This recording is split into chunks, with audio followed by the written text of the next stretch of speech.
page 4. You okay? You can sit in the car. What's going on? You okay? You fell asleep. Yeah, I was doing messing with the cat. She was underneath the pedals. Yeah. Did you have anything to drink today? No. Alright. I don't drink. Alright. Did you take any medication? Just my regular medication. Alright. Someone called in and said your driving was kind of over the road. You were driving the wrong way. I'm sorry. It is because of her. Okay. I should have left her out. Alright. Here, just turn the car for me. Sure. Alright. So what made you doze off, you think? No, she was underneath the pedals. Yeah, but right now when I came to the car, you were off a little bit. You were knocked out. I knocked on the window, you woke up? Okay. Well, I mean, I was tending to her, but... Oh. Do you feel okay otherwise? You look exhausted. Port Deacon, I have been. Stevens are collected. Just stay in the car, right back. Watch your cat, I don't want to Run off the cutting. keep the head off. I don't see any real signs of impairment, but I don't know if she fell asleep or if all her narcotics that she took today were affecting her ability to drive, so I want to see if I can get some more observations of her there to see if she is impaired. Do you have a jacket you can put on? I do not. You know, what I want to do is I want to do a quick test on you, make sure you're okay to drive, and then I can get you out of here, okay? Do you want to leave your cat in the car? Yeah, let's put her on her... That'd be a good idea. Do you feel okay and everything? Yeah. You see the tip of this right here? Yes, sir. I want you to follow this with your eyes only. You understand? P11. All right. All right. Don't move your head. You understand? One more time. All right. So at this point, I don't feel I have enough to use her. I don't feel comfortable with her driving either. She's gonna be brought to the police station to wait for a ride.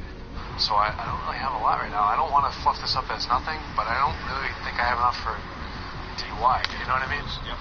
She just can't be driving with cats. DWC. Driving with cats. Hi, kitty. What's going on? All right, we'll take this.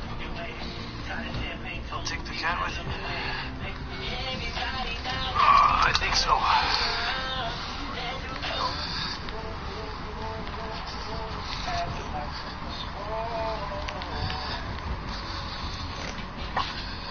All right, Miss, here's your cat. I'll take her. There you go. This is your wallet. Oh, I was going to say. Yeah. Oh, The cat. And we're gonna secure your car. Letting her drive, she'd be a danger to herself and the public. The car's gonna be secured. Not by her boyfriend. And ultimately, the cat may have been the culprit.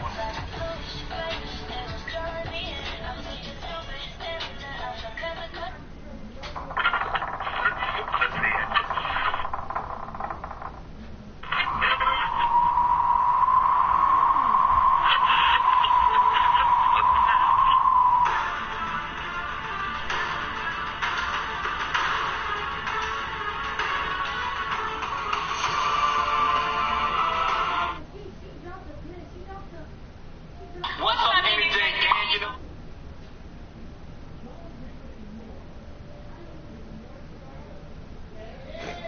Caller, you can pull him out, search him in my car, right?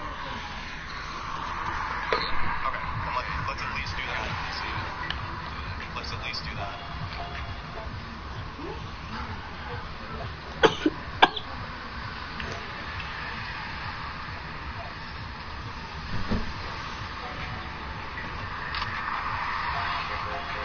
Alright, I'll call him back in a minute. He got me on hold. I'll call him back in a minute. Let's at least get this part done. Hey, sir. So listen, just to give you a heads up, let me tell you right now what I want you to do is I want you to turn the vehicle off and step out for me, okay?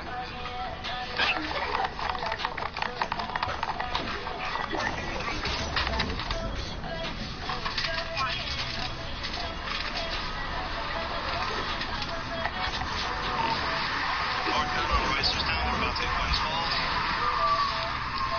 Name, do you see boxes up?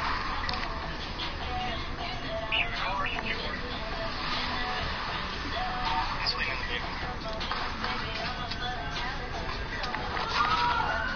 All the information.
Warwick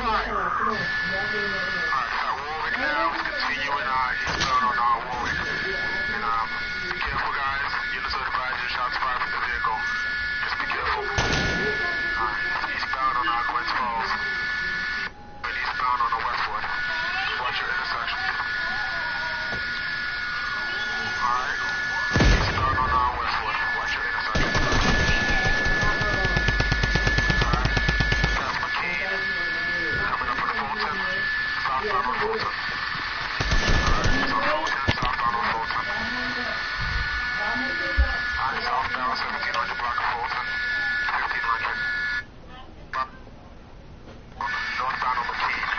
900 block of McKean. Northbound. He's coming up with brakes now. Alright, he's not sure what to do. He's gonna be,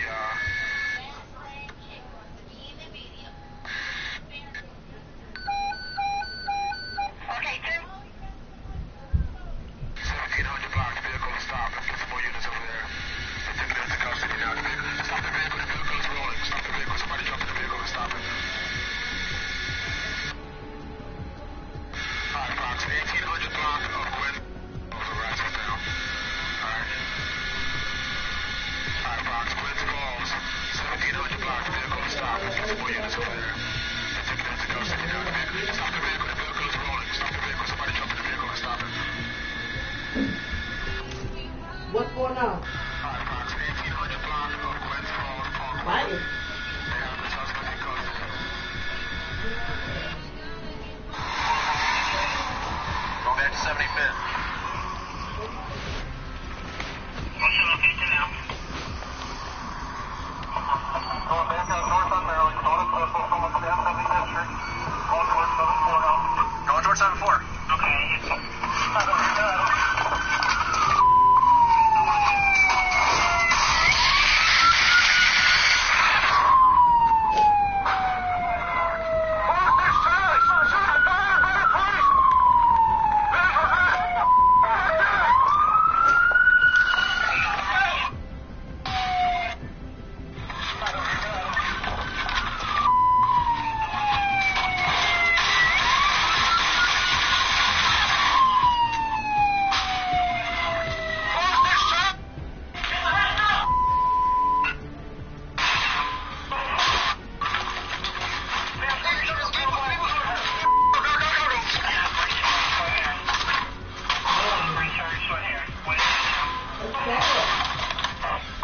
Jimmy over.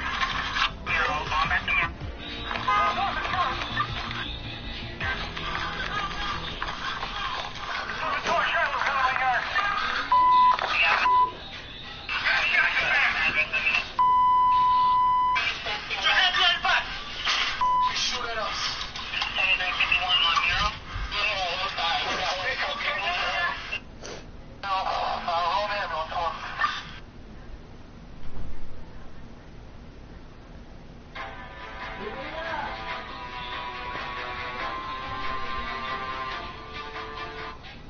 Now to the extraordinary videotape of a Pennsylvania state trooper displaying unbelievable bravery. His name is Timothy Strohmeyer, and he was captured on dash cam putting his life on the line to save his fellow officers facing a barrage of bullets and now receiving one of the highest awards in law enforcement.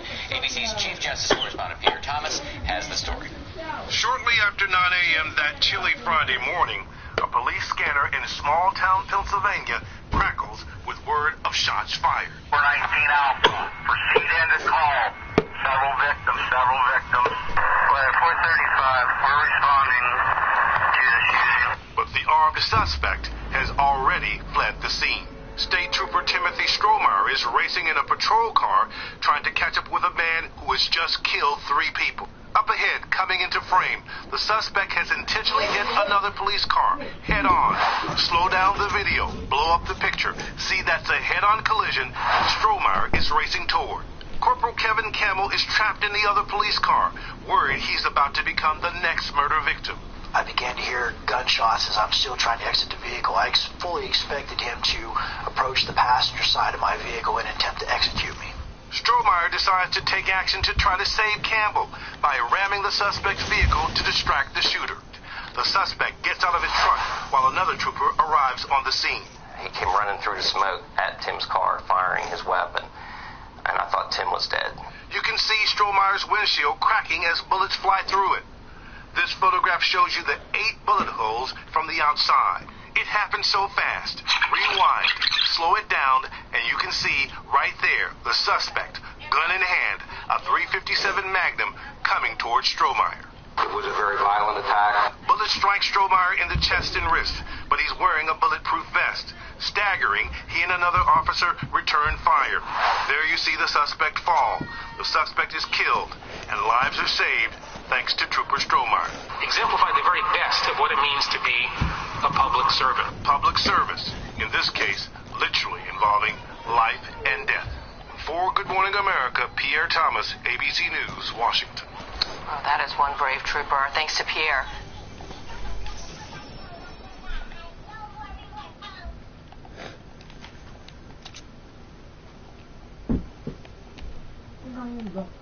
Super, yeah.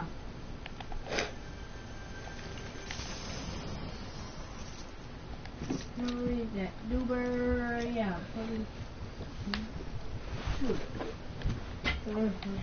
Newer. That shocking dashcam video just released. A Texas woman shot to death by police last fall after a wild high-speed chase. Her family maintains there was no reason for her to die, has filed a lawsuit, and we do want to warn you this video is disturbing. ABC's Cecilia Vega has the story. It was a 20-mile chase that crossed state lines and hit speeds of 100 miles per hour. The whole thing caught on camera. Officers from Denver City, Texas, in hot pursuit all the way into New Mexico, chasing 35-year-old Amy Reyna, wanted for probation violations, including for burglary. But this morning, Reyna's family is suing police for the way this chase ended. The dashcam video that recorded every moment of last October's shooting, obtained by ABC's Lubbock affiliate. Watch as Reyna drives off the highway and into an open field. Her tires blown out, she comes to a stop. Officer Ryan Taylor draws his gun and shoots into the engine. Moments later, he fires again, straight through the windshield, hitting Reyna, her car rolling to a standstill. She was pronounced dead at the scene. An autopsy found methamphetamines in her system. Taylor told investigators he thought Reyna had a gun. You know, I fired, and she's still reaching for, she's picking something up, she's grabbing something. Oh, that's when I fired that last round. But an investigation determined Reyna was not armed, and Taylor also told investigators he did not have a clear view into her car when he fired. He remains on the job, but could face charges in the future. The video of the shooting does not match his statement. If Officer Taylor clearly had a fear for his safety, he would have taken cover. A lawyer for Taylor told ABC News Ryan protected himself and the other officers in the situation and was not responsible for the events that occurred. Amy Reyna was. That's just a kind of a snapshot of what was happening. So in this case, you're really going to have to rely on what's on the videotape and what the other officers who were there, what they observed. A high-speed chase that may have a very long legal road. Hey, movie lovers, did you know you can watch TV on your phone? Discover over 100 TV channels. Oh, did we mention it's free? Sir, what's going on? Gunshot to the store. Gunshots, and a 22-year-old black man, John Crawford, lay dying on the floor of a Walmart in Beaver Creek, Ohio. Shot and killed by a white police officer, as seen here on surveillance video, almost immediately when they approached him. Crawford had been in the store for several minutes, holding a gun and talking on his cell phone. An eyewitness named Ronald Ritchie called 911. There's a gentleman walking around with a gun in the store. He got it pulled out? Yeah, he's like 20 of the people. What did he look like? He's a black male, probably about 6 foot tall. Police were dispatched to the store, thinking they were headed to an active shooter situation based on the witness who called 911. They didn't know Crawford was holding a toy gun he had picked up in the store. 5 weeks later, the 911 caller told the Guardian newspaper, quote, "At no point did he shoulder the rifle and point it at somebody." He also said something similar to our CNN affiliate, WHIO. He wasn't actually like holding it to, getting ready to shoot somebody. Ronald Ritchie has not returned our calls for comment, and neither the police or the state attorney would talk to us about Ritchie, who is an important witness to the case. Crawford's girlfriend had been waiting in their car.